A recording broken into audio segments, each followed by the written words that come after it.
Hello class. Today what we're going to be learning about is we're going to be learning about circles.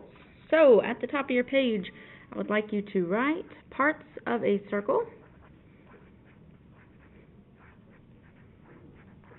and the date. Alright, this is the paper that you should have. Go ahead and cut your circle out and we are going to glue it into our notebook. Alright, my paper is now glued in. Some of the words we talk about today, we talked about last time or might be familiar to you. Other words may not. So we're just going to be very concise about this. So the first thing I'd like to start with is the first thing we started with last time, which is the center. So the center is this point that's right in the middle of the circle. I'm going to label that as center. And I'm going to write the definitions as I label below. So the center of the circle is the point from which all points on the circle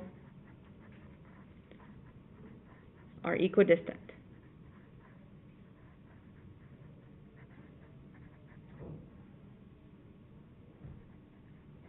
Okay, so the center is the point from which all points on the circle are equidistant. That means that this point, the same distance from that point to anywhere on the edge. That distance from the center to the edge, so from the center point to the edge, see it right here, we call this a radius. So any distance that goes from the center of the circle to the edge is called the radius.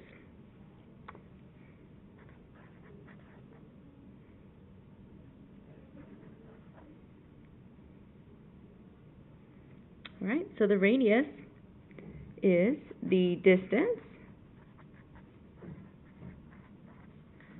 from center to the circle. Okay, if you remember from last time, the radius is this distance from the center to the edge. The diameter is the distance all the way across. So the diameter in this drawing is going to start at A and end at B. Okay. So we're going to label that as diameter.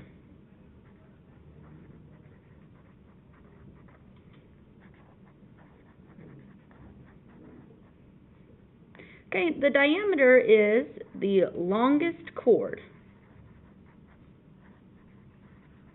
in the circle, or in a circle.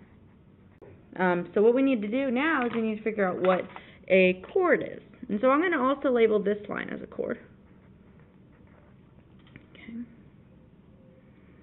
A chord is just going to be any line that starts and ends at points on the circle. So this is a line segment, starts at C, ends at D. So down here, we're going to put chord. And the chord is a line segment that starts and ends at points on the circle. Okay. Key here is that it's a line segment. Okay. Starts at C, ends at D. If we have a line that travels through our circle and intersects our circle twice, so this line here travels through our circle, intersecting at here and at here, this is called a secant line.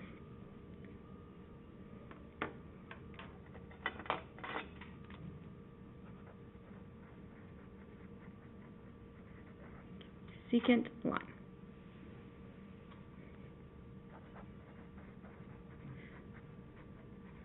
And like I said, secant line is a line that intersects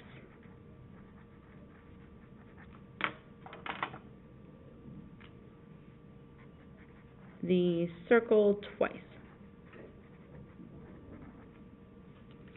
Okay.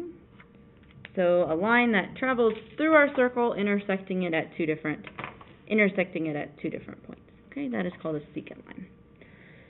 The last thing that we have to label up here in this little box, this is called a tangent line.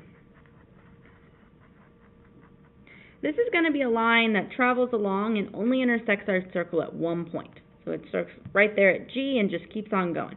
It just touches at one point. This line will always be perpendicular to your radius. Okay? This is called a tangent line.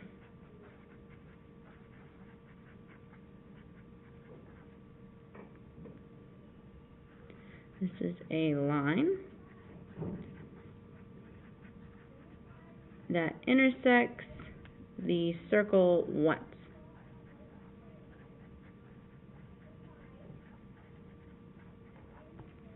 Kind of skirts right along the edge of the circle, just kind of hits it once and then keeps on going. So these are the main parts of a circle. These are the main definitions that matter.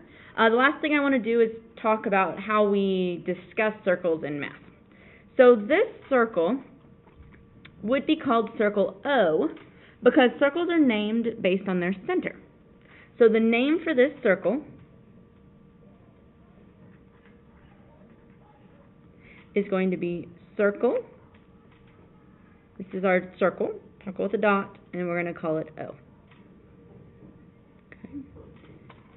If the center was labeled as P, this would be circle P. If this center was labeled as A, this would be circle A. So it's always labeled off the center. All right. Our radius is just a line segment right here, GO. So if you were asked to name a radius, you would say this is GO, line segment GO. Same with the diameter. This diameter up here would be called line segment AB. The only thing different with naming actual lines, like this secant line, is that this would be HI, and then there's arrows on both sides because it continues forever in both directions. So those are the main things that you have to label with a circle. All right, thank you for watching, and after this you guys can get started on your crossword that kind of goes through some of the same definitions. If the crossword uses different wording, feel free to use Google to help you a little bit, but try and work through with the definitions I gave you as well. Thank you for watching.